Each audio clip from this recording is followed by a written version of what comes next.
Ryan, this is a family table. You can sit near the bathrooms. My sister-in-law laughed as guests smirked. The waiter handed me a $22,000 bill. I took a sip of my bourbon and smiled. None of them knew who would be paying tonight. My name is Ryan Keating, and tonight I was paying for a party where one person desperately wanted me to know I didn't belong. Melissa. She never liked me. Not from day one. I don't even think she liked Jenna, her own sister. But that never stopped her from acting like she was the queen of this family. She talked over people, made decisions nobody asked her to make, and somehow convinced herself she was the main character in every situation. Maybe that's why she hated me so much, because Eleanor actually liked me. Eleanor, my mother-in-law, was one of the only people in Jenna's family who had ever made me feel welcome. From the moment Jenna introduced me, Eleanor treated me like I was one of her own. She never cared that I wasn't born into this family. I was her daughter's husband, and to her, that meant I mattered. And Melissa hated that. Because Melissa had a problem with men. Not in the I don't need a man way, no, that would have been fine. But she was bitter, angry, the kind of person who thought every guy was trash because her own marriage had crashed and burned. Her husband left her 3 years ago, and ever since then she had been on some kind of personal mission to make sure no man ever felt comfortable around her again. Especially me. So when I saw her sashaying toward me in her designer dress, smirk locked and loaded, I already knew this wasn't going to be good. Ryan, we need to talk. I exhaled through my nose, swirling the bourbon in my glass. Melissa, I don't think we do. Oh, but we do. She placed a perfectly manicured hand on my arm like she was about to tell me something deeply personal. It's about the seating arrangements. Tiny change. I looked at her. What change? She gave me that fake sympathetic pout. You'll be at table 14 instead of the main table. It just makes more sense. I blinked. Table 14? You mean the one in the back? By the bathrooms? She let out a little laugh. Oh, don't make it sound so bad. It's still a great seat. Melissa. I set my drink down. I organized this party. I paid for this party. And you're telling me I don't get to sit at the table with my own wife? She tilted her head, looking so pleased with herself. Ryan, it's just, well, it's a family table. I let out a slow, humorless laugh. I'm literally married to Jenna. Exactly, she said, as if that proved her point. Jenna is family. She waved a hand in the air. You're here, of course. I stared at her. Did Eleanor approve this? That made her hesitate. Just for a second. Eleanor is too busy enjoying her night to worry about seating charts, she said smoothly. So I took care of it. You understand. Oh, I understood. I understood perfectly. Before I could say anything else, a waiter hesitated beside me. Mr. Keating? Just confirming the additional orders, truffle risotto, caviar tasting, the vintage Dom Perignon. Mrs. Melissa said you approved them. I turned my head so slowly I swear I could hear my own neck crack. I did what? Melissa took a sip of her champagne, completely unbothered. Oh, relax, Ryan. It's a party. You wouldn't want Eleanor to feel restricted, would you? I stared at her. This wasn't about the food, or the seating, or even the party. This was about control. About reminding me that in her version of this family, I was just a guest. I took out my phone, scrolling through my banking app, and tapped the restaurant tab, leaving it completely open. No limits. No restrictions. You know what? I said, looking her dead in the eyes. You're right. Her smirk widened. Finally, you're seeing reason. I smiled back. Go crazy, Melissa. I patted her on the shoulder. Really? Order whatever you want. She narrowed her eyes. What are you playing at? I finished my drink and set the glass down with a quiet clink. Nothing. And then I walked away. Melissa thought she had one. By the end of the night, she'd be the one paying for it. I walked away from Melissa, feeling her eyes burning into my back. I didn't have to turn around to know that she was fuming, probably already plotting whatever petty little move she thought would put me in my place. Let her. I wasn't playing defense anymore. I headed straight for Jenna, who was laughing with Eleanor near the head table. The second Eleanor spotted me, her face lit up. Ryan. Darling, come here. She reached for my hand, squeezing it warmly. I was just telling Jenna how perfect everything is tonight. You really outdid yourself. I smiled, the tightness in my chest loosening just a bit. Anything for you, Eleanor? Jenna turned toward me, her brows knitting together. Hey, where have you been? You look, she paused, searching for the right word. Like he's been dealing with Melissa, Eleanor finished, rolling her eyes. Jenna groaned. What did she do this time? I forced a smile. Nothing I can't handle. Eleanor sighed, rubbing her temples. I swear, that girl thrives on making everyone miserable. You know, she actually tried to tell me I should sit at the second table because, and I quote, the younger generation should take the spotlight. Jenna's jaw dropped. She what? I let out a low chuckle. Yeah, well, apparently I'm sitting at table 14. Near the bathrooms. Jenna's expression darkened. Oh no. Don't worry about it, I said. Melissa thinks she's running the show. Let's see how she handles it when the curtain falls. And right on cue, Melissa's voice rang out over the microphone. Ladies and gentlemen, can I have your attention, please? I turned to see her standing near the stage, one hand wrapped around a champagne flute, the other gesturing grandly. The woman had an uncanny ability to command a room, but tonight she was about to choke on her own spotlight. I just want to take a moment to say how grateful we all are for our wonderful mother, Eleanor, she continued, smiling like she hadn't just spent the last hour treating me like garbage. She is the heart and soul of this family, and we are so blessed to celebrate her tonight. Polite applause followed. I clapped along, watching her like a predator watches its prey. Melissa turned slightly, her smirk widening. And of course, none of this would have been possible without my dear sister Jenna. She motioned toward my wife, completely skipping over me. Jenna worked so hard to make sure this night was perfect.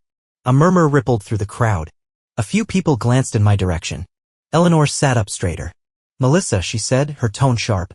Ryan planned and paid for this event. Melissa let out a soft laugh, pretending not to hear. And of course, we all chipped in a little here and there to make this magical. I smiled to myself. Oh, this was gonna be fun. The waiter from earlier stepped onto the stage, carrying a sleek black folder. He tapped Melissa on the shoulder, leaning in to whisper something. She frowned. What? The waiter gestured toward me. The bill, ma'am. Mr. Keating instructed us to bring it directly to the person who placed the additional orders. Melissa's smile twitched. Excuse me. The waiter politely held out the folder. The total, including the truffle risotto, caviar, and vintage champagne, comes to $22,489. A gasp rippled through the crowd. Someone dropped a fork. Melissa's face went pale. That's impossible. The waiter remained expressionless. Would you like to put it all on one card or split the payment? I crossed my arms, tilting my head. Yeah, Melissa, how would you like to pay? Her head snapped toward me, her nostrils flaring. You're unbelievable. I cut in, raising a finger. Language. Family event, remember? Eleanor's eyes darted between us. Ryan, what's going on? I gave her an easy smile. Melissa decided to treat herself tonight. Ordered all the most expensive dishes and drinks without asking me. I turned back to my sister-in-law, my voice smooth as silk. And since she wanted to act like she's in charge, I figured she'd also want to handle the bill. Melissa's hands were shaking. I'm not paying that. This is your event. I shrugged. Well, you did tell me to relax and let the family enjoy themselves. So I did. The waiter cleared his throat. Ma'am, if you can't pay, we'll have to involve management. And if the bill remains unpaid, we'll need to. Before he could finish, a deep voice interrupted. What is going on here? Everyone turned. Standing near the entrance, looking furious, was Melissa's ex-husband, David. Melissa's entire body went rigid. What are you doing here? David strode toward the stage, his eyes locking onto her like a sniper. My friend owns this venue. He called me when a certain someone started running up a massive tab with no visible way to pay. The room fell into a stunned silence. Melissa's hands curled into fists. I don't have time for this, David. He let out a sharp laugh. No, you never had time for anything but yourself. He turned to Eleanor. I'm sorry to interrupt, but I think everyone here deserves to know exactly what kind of person Melissa is. Melissa's jaw clenched. Don't you dare. David ignored her. Melissa has spent years living off other people's money. Mine, our parents, anyone who'd let her. She doesn't contribute, she takes. And the second someone stops letting her leech off them, she turns nasty. The guests started murmuring. A few exchanged awkward glances. Melissa's voice wavered. David, stop. He didn't. She spent our entire marriage acting like she was above me, above everyone. And now? She's sitting here, trying to humiliate Ryan while making him pay for everything. He scoffed. Sounds about right. Melissa looked murderous. You don't know what you're talking about. David smirked. Don't I? And then security walked in. Excuse me, ma'am, one of the guards said. We've been informed there's an issue with the bill. Melissa let out a strangled noise. This is a mistake. The guards didn't care. Would you like to handle this discreetly, or should we call the authorities? Silence. Cold, perfect, humiliating silence. Melissa looked around, desperate for someone to step in. But no one did. Not even Eleanor. Not even Jenna. And especially not me. I just stood there, watching as the self-proclaimed queen of the family finally fell from her throne. Melissa was cornered. The security guards stood firm, their expressions neutral but unwavering. The waiter still held the bill, $22 for 89, staring her dead in the face. The entire room was silent, the weight of the moment pressing down like a crushing wave. And for the first time in her miserable, self-absorbed life, Melissa had no way to talk her way out of it. Her fingers trembled around the stem of her champagne flute. This is a mistake. The lead guard, a no-nonsense-looking guy with arms like tree trunks, raised an eyebrow. Are you saying you didn't place these orders, ma'am? Melissa's eyes darted around, searching desperately for backup. Her gaze landed on Jenna, then Eleanor, then her ex-husband, David. But no one moved. Well, the guard pressed. Melissa let out a forced laugh, too high-pitched, too fake. Of course I ordered them. It was a celebration. I just assumed Ryan, being the host, would. I cut her off. Would what? Pay for your entitled behavior while you pretended I didn't exist. A ripple of whispers swept through the crowd. Melissa's face twisted in rage. Don't act like a victim, Ryan. Oh, I'm not. I leaned in slightly, my voice dropping just for her. But you are. And it's about to get a whole lot worse. That's when the front doors of the banquet hall burst open. 2 uniformed police officers walked in, scanning the room. The murmur of voices grew louder. Guests shifted uncomfortably, some already pulling out their phones. This wasn't just some family squabble anymore, this was about to go viral. Who's in charge here? One of the officers asked. The manager of the venue, a sharply dressed woman with a clipboard, stepped forward. That would be Mr. Keating. She gestured toward me. The officer nodded and turned to me. Sir, we received a report about an unpaid balance. Normally we wouldn't step in so quickly, but given the amount, he gave Melissa a long, assessing look. And the nature of the situation, the establishment requested immediate action. Melissa's breath hitched. You called the police? I shrugged. I didn't. But apparently when someone racks up a bill this high and refuses to pay, the venue has policies. David crossed his arms, smirking. Wow, Melissa. You really outdid yourself this time. She spun toward him, eyes blazing. Enough, David. You have no right to be here. He laughed, shaking his head. Oh, I have every right to be here. I've waited years to see you finally get what you deserve. Ma'am, the officer interrupted, either you settle this bill now or we'll have to bring you in for fraud. The room collectively gasped. Melissa staggered back a step. Fraud. It's a dinner bill, not a crime. The officer pulled out his notepad. Ordering high-end items under someone else's name without their consent? That's called defrauding an establishment. Melissa turned to Eleanor, panic creeping into her voice. Mom, you're really gonna let them do this to me? Eleanor exhaled slowly, adjusting the bracelet on her wrist. Melissa, you did this to yourself. The words hit like a slap. Melissa's entire body tensed. I am your daughter. Eleanor's expression didn't change. And Ryan is my son-in-law. Yet you treated him like a servant while draining his money. She shook her head. I've spent too many years excusing your behavior, Melissa. But this. She gestured around the room. This is the last straw. Melissa's mouth opened and closed, but no words came out. Then the worst thing possible happened to her. Jenna, her own sister, spoke next. I think you should go, Melissa. Melissa let out a choked laugh. Are you serious? You're siding with him over me. Jenna's jaw tightened. He's my husband. And more importantly, he's a better person than you've ever been. And just like that, Melissa's entire world cracked. I could see it in her eyes, the realization that she had pushed too far. That she had finally burned the one bridge she thought would always be there. She turned back to me, her voice barely a whisper. You set me up. I smiled. No, Melissa. You did. The officer took a step closer. Ma'am, final chance, are you paying this bill, or are we escorting you out? Melissa's lip trembled. For the first time, she had no clever response. No smug comeback. Just raw, humiliated silence. And then? She did the only thing left to do. She turned and ran. Her heels clicked against the marble floors as she bolted toward the exit, shoving past stunned guests. A few people actually laughed. Someone took a picture. David just shook his head. The officers exchanged looks. Do we chase her? The manager sighed. No need. We have all her information on file. I let out a slow breath, finally allowing myself to relax. The storm had passed. Melissa was gone. And for the first time in years, I finally felt like I belonged. Melissa was gone. But the wreckage she left behind was still settling. The guests were still murmuring, the tension in the air thick like smoke after an explosion. A few people had their phones out, whispering, no doubt already texting about what had just happened. The once elegant banquet hall, the perfect celebration I had planned, was now tainted with scandal. And honestly, I didn't feel bad. Jenna stepped up beside me, rubbing her temples. Well, that was a disaster.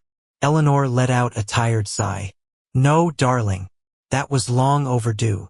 I turned to my mother-in-law, my chest still tight with everything that had happened. Eleanor, she held up a hand. Don't you dare apologize. I blinked. You did nothing wrong. She said it firmly, her voice carrying across the stunned crowd. Melissa did this to herself. And quite frankly, I'm tired of cleaning up her messes. I glanced at Jenna, expecting her to look upset or conflicted, but instead, she just looked relieved. She grabbed my hand, squeezing it. Ryan, I'm so sorry. I frowned. For what? She exhaled. For not standing up to her sooner. For letting her get away with treating you like garbage for years. I should have done something a long time ago. I shook my head. Jenna, it's not on you. Melissa's a grown woman. This was always going to happen. Eleanor crossed her arms, nodding in agreement. She needed this wake-up call. And honestly, she let out a short laugh. I doubt she'll actually wake up. She'll just find someone else to blame. David scoffed.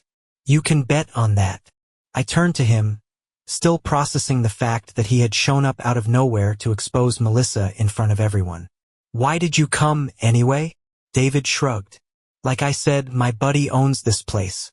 When he told me some woman was racking up a massive bill under someone else's name, I knew it had to be her. Jenna rubbed her face. Jesus, it's like she's allergic to taking responsibility. She always has been, Eleanor said flatly. And for the first time, I saw something I'd never seen before. Real exhaustion in Eleanor's eyes. Not the kind that comes from a long night, but the kind that builds up over years. Decades. Melissa had drained her too. She just never wanted to admit it. The next morning, the fallout officially began. It started with the phone calls. First, Melissa tried calling Eleanor 7 times. Then she tried Jenna. Then she even tried me. No one answered. Then came the texts. From Melissa, you've ruined my life. From Melissa, again, you think you're so smart? You just turned the whole family against me. From Melissa, 2 hours later, I hope you're happy. But it got worse. By noon, social media was already eating her alive. Someone had recorded the entire scene at the banquet. The moment the police showed up, the bill being presented, the way Melissa turned tail and ran like a guilty criminal. By the afternoon, it was everywhere. Facebook, Instagram, even TikTok. Rich lady tries to dine and dash at her own mother's birthday party. Woman humiliated after getting caught in $22,000 restaurant scam. When you think you're the main character, but karma has other plans. It was brutal, and I loved it. By the time dinner rolled around, the final nail in Melissa's coffin dropped. David texted Jenna. She got fired. I actually laughed out loud. Wait, what? Jenna stared at her phone in shock. David says someone at her company saw the video. They called her in this morning and basically told her she was a PR nightmare. Eleanor just sipped her tea. Good. And that's when I realized Melissa was done. Not just embarrassed. Not just humiliated. Her whole life was unraveling. No job. No support. And for the first time, no family left to bail her out. And she had no one to blame but herself. Melissa had always believed she was untouchable. That no matter how badly she behaved, someone, our in-laws, her colleagues, her mother, would always be there to pick up the pieces. But now she was completely alone. No job, no husband, no support, and most importantly, no control. And that's when she did the one thing I actually expected. She showed up at my house. The doorbell rang at exactly 7:42 p.m. I already knew it was her before I even checked the camera feed. Jenna stood beside me, arms crossed. Are we seriously doing this? I smirked. Might as well. Let's see how desperate she really is. I opened the door. And there she was, Melissa, looking nothing like her usual polished, perfectly put-together self. Her hair was unbrushed, her makeup smudged, and her eyes were red like she'd been crying for hours. She didn't wait for an invitation. She shoved past me, storming into the living room like she still owned every room she walked into. "What did you do to me?" she spat, her voice shaking. I shut the door slowly, leaning against it. "I don't know, Melissa. What did you do to yourself?" She whirled around, eyes blazing. "You humiliated me. You set me up like some criminal." Jenna let out a cold laugh. "Melissa, you scammed a restaurant out of $22,000 and you thought that would just go away?" Melissa turned to her sister, looking betrayed. "Oh, don't act like you're innocent in this. You turned on me too." Jenna's expression hardened. "No. I just finally saw you for who you really are." Melissa scoffed, but there was a tremble in her hands. "You think this is funny, don't you? Watching me lose everything." I tilted my head. "You mean the job you got by pretending to be someone you're not? The respect you never actually earned? The family you treated like servants?" She swallowed hard, looking away. "I made a mistake, okay? You don't have to keep rubbing it in." I stepped closer, lowering my voice. "Melissa, you spent years making me feel like I wasn't part of this family. You humiliated me every chance you got. And now that you're the one being humiliated, you want mercy." Her lip trembled. I need time to fix this." Jenna spoke first. "Fix what, Melissa? Your reputation? Your job? Or the fact that no one trusts you anymore?" Melissa flinched. For the first time ever, she had no comeback. No snide remark. No clever insult. Just silence. And then, finally, the truth slipped out. "I don't know who I am without this family." Jenna exhaled sharply, shaking her head. "Melissa, that's the problem. You spend your whole life treating people like chess pieces instead of actual family." Melissa clenched her jaw. "So that's it? I make one mistake and you just throw me away?" I gave her a look. "This wasn't one mistake. This was years of you treating everyone like garbage." She let out a choked breath. "I just thought, no matter what happened, I'd still have my family." Jenna's voice was soft, but firm. "You did. And you lost us." Melissa's shoulders sank. For the first time, she looked small. Like she finally understood she had pushed too far. She took a shaky breath, looking at Jenna. "What do I do now?" Jenna's face was unreadable. Then she glanced at me. "That's not our problem anymore." Melissa's breath hitched. She stared at her sister. At me. Then, without another word, she turned and walked out the door. And just like that, Melissa was gone. 1 year later. A lot changed after that night. Jenna and I grew closer. Without Melissa constantly stirring the pot, it felt like we could breathe again. Eleanor stopped making excuses for her daughter. She still loved Melissa, of course she did, but she no longer bent over backwards to fix her messes. As for Melissa, she tried to rebuild. She got a new job, but it wasn't glamorous. No power, no control. Just work. She never reached out. Not to me. Not to Jenna. Not even to Eleanor. And honestly, that was fine. Because if there's one thing I learned through all of this, family isn't about blood. It's about who actually respects you. And Melissa? She was never my family. She just thought she was the main character in a story that didn't belong to her.